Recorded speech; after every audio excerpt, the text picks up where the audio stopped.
Dans cette vidéo-là, on va voir comment travailler dans GeoGebra. Donc, premièrement, l'application qu'on va choisir, c'est l'application avec le cercle et le triangle qui s'appelle Géométrie. Donc, une fois que cette application-là est ouverte, ça ressemble à ça. Donc, il y a les icônes, donc basiques, c'est ici, il y a quelques points là-dedans. Si on fait plus, mais on a plein d'autres choses qu'on peut utiliser. Il y a deux icônes, donc le cercle avec le triangle, avec tout ça. Puis si on clique juste à côté, bien, ça va être la liste de tous les objets qu'on a tracés. Donc, qu'est-ce qui va nous servir le plus? C'est ici, le cercle et le triangle pour être capable d'aller tracer différents objets. Ensuite de ça, il y a un menu sur le côté si tu veux effacer tout et après ça, le partager. On va voir ça dans une prochaine vidéo. Donc, dans cette vidéo-là, on va voir comment tracer les objets de base. Donc, premièrement, on va commencer par le point. Donc, quand on clique sur point, si tu cliques n'importe où sur l'écran, bien, ça trace des points. Donc, peu importe où est-ce que je clique. Une fois que les points sont tracés, si je veux tracer d'autres choses ou déplacer des objets, je vais toujours retourner à la flèche. Donc, il y a deux façons de le faire. Soit l'icône en haut déplacer, ou sinon, quand je suis dans le point, je peux retourner cliquer sur la flèche mauve. Après ça, si je prends les points, bien, je peux aller les déplacer un petit peu partout dans l'écran. Là, vous remarquerez que tous les points, ils vont se nommer automatiquement de la bonne façon. Donc, ils vont être nommés par une lettre qui va être majuscule. Le deuxième objet géométrique qu'on va pouvoir tracer, ça va être un segment. Donc, un segment, ça relie deux points. Donc, je peux tracer le segment à partir de points que j'ai déjà tracés en cliquant sur un point et sur l'autre. Donc, ça fait un segment entre les deux points. Ou je peux tracer un segment à partir de points qui ne sont pas encore tracés. Donc, une fois qu'on a terminé de tracer les segments, bien revenir à la flèche pour ne pas tracer des segments partout. Donc, ensuite, je peux déplacer les points et ça déplace le segment. Donc, les deux extrémités du segment, c'est des points et les segments sont en ligne droite entre deux points. Ensuite de ça, il y a un autre objet que je peux tracer, ça serait une demi-droite. Donc, une demi-droite, si je vais dans plus loin pour trouver la demi-droite, elle va être dans les lignes. Donc, demi-droite. Donc, la demi-droite, qu'est-ce qu'elle fait? C'est que je trace un point, ça va être son origine, et un autre point, et ça va aller vers l'infini. Donc, demi-droite, parce que le début il est fixe, on peut la déplacer, et ça va jusqu'à l'infini en passant par un autre point. Donc, la demi-droite. Encore une fois, je pourrais tracer la demi-droite en partant d'un point qui existe déjà. Finalement, on va tracer la droite. Donc, la droite, elle, c'est qu'elle passe par deux points, mais elle s'en va vers l'infini des deux côtés. Si je m'en vais dézoomer l'écran, donc si je rapproche mes doigts, je vois que le segment, il y a un début, il y a une fin. La demi-droite, elle a un début, mais pas de fin. Et la droite, elle continue à l'infini des deux côtés. Puis même si je zoome, je vois que ça va continuer jusqu'à l'infini. Ensuite de ça, un des objets géométriques de base qu'on va pouvoir tracer dans GeoGebra, ça va être un angle.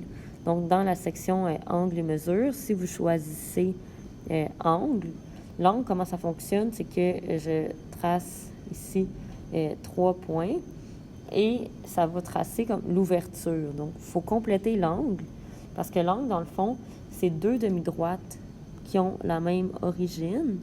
Donc, si je trace ensuite les deux demi-droites, bien là, c'est là qu'on voit l'angle. Ça indique automatiquement la mesure. Alors, si je tasse le point, bien, l'ouverture elle va être plus grande et ça indique la mesure de l'angle. Donc, pour tracer l'angle, c'est ces 3 points. Chacun de ces objets-là, c'est possible de changer, disons, leur nom ou d'afficher différentes informations à propos de ceux-là. Donc, si je commence par le point, donc le point, si je clique dessus, il y a une fenêtre qui apparaît, donc qui me permettrait de changer la couleur, la grosseur ou de le supprimer. Si je clique sur les 3 petites lignes, ça m'affiche cette zone-là. Donc, si je veux changer son nom, disons, je pourrais décider que je l'appelle le point, disons, X. Automatiquement, ça va se faire en majuscule, mais si tu le forces à faire une minuscule, il va le faire. Donc, c'est important de bien le nommer, ton point, par une lettre majuscule. Puis, ce qui est important à savoir aussi, c'est que si tu essaies de nommer ton point avec le même nom qu'un autre point dans ton fichier, ça ne fonctionnera pas. Donc, chaque point, il doit avoir un nom différent. Ensuite de ça, tu pourrais décider d'afficher ou de cacher le point. Il y a la couleur qui serait possible à changer, mais nous, on ne changera pas la couleur des points parce que selon comment les points sont construits, la couleur va être différente, puis ça va être des informations importantes pour nous. Vous allez voir dans les vidéos qui vont suivre. Le style, ça ne nous sert pas à grand-chose non plus. La taille non plus. Ce qui est le plus important pour nous, ça va être, disons, la légende. Donc, dans la légende, tu peux afficher différentes informations. Donc, le point, nom et valeur, valeur, légende. Donc, si c'est sûr que c'est un point, on pourrait décider de ne pas, disons, afficher son nom en faisant cacher. Mais souvent, on va vouloir le nom des points. Mais vous allez voir, pour les autres objets, ça peut être quand même pratique. Si je reclique dans l'écran, puis là, je vais voir le segment. Donc, le segment, je pourrais faire un petit peu la même chose.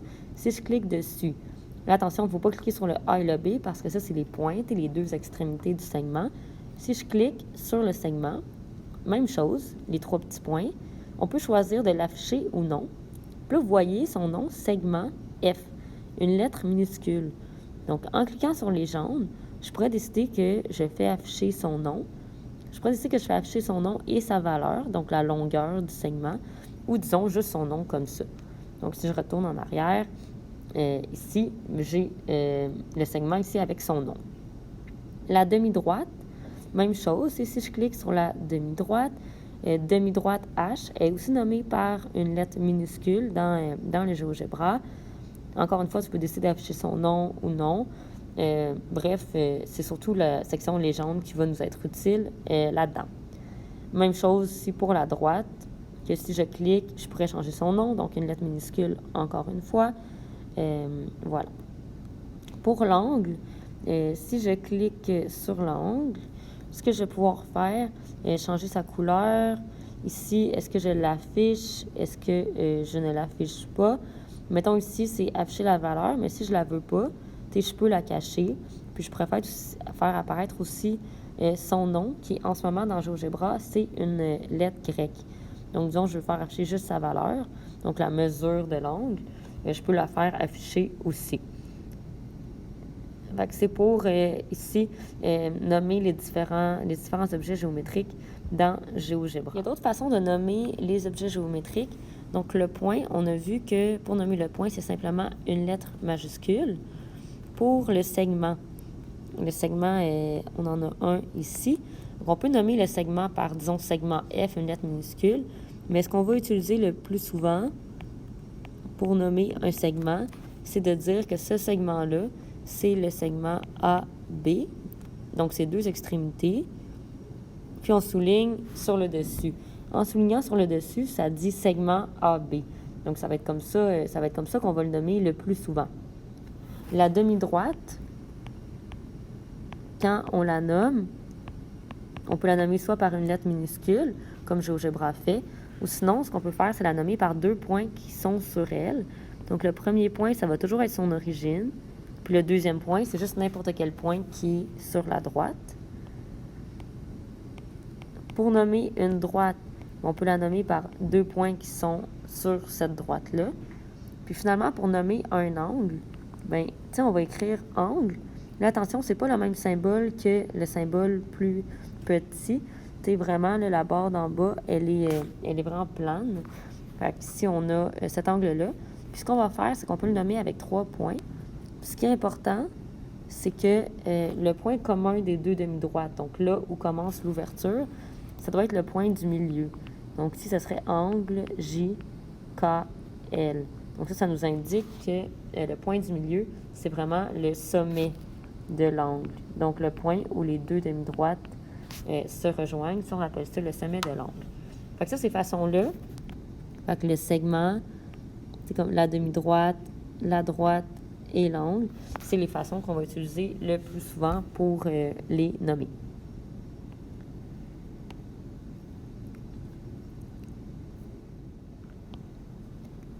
Finalement, dernier point. Donc, si, disons, je trace un segment, donc je choisis 2 points. Donc ici, j'ai le segment AB. Si, disons, je veux aller changer sa couleur, je pourrais aussi passer par l'onglet en haut. Donc si j'ai le point A, le point B, mon segment F, donc je pourrais aussi aller dans ses propriétés puis retrouver le même écran que plus tôt. Disons, je décide de mettre le segment rouge pour qu'on voit un petit peu mieux la prochaine étape. Puis si je décide de le mettre un petit peu plus épais. Ici, j'ai un segment, puis si je trace une droite qui passe par les mêmes 2 points, vous voyez qu'elle est juste en dessous du segment. Si je déplace le segment, la droite que j'ai tracée en dessous, elle va suivre. Donc, en fait, on appelle cette droite-là la droite support du segment. Donc, en dessous de chaque segment, dans le fond, si on fait passer une droite par les 2 points, il y a une droite qui existe en dessous de ce segment-là. Donc, on voit bien dans GeoGebra, on va se servir de cette information-là plus tard.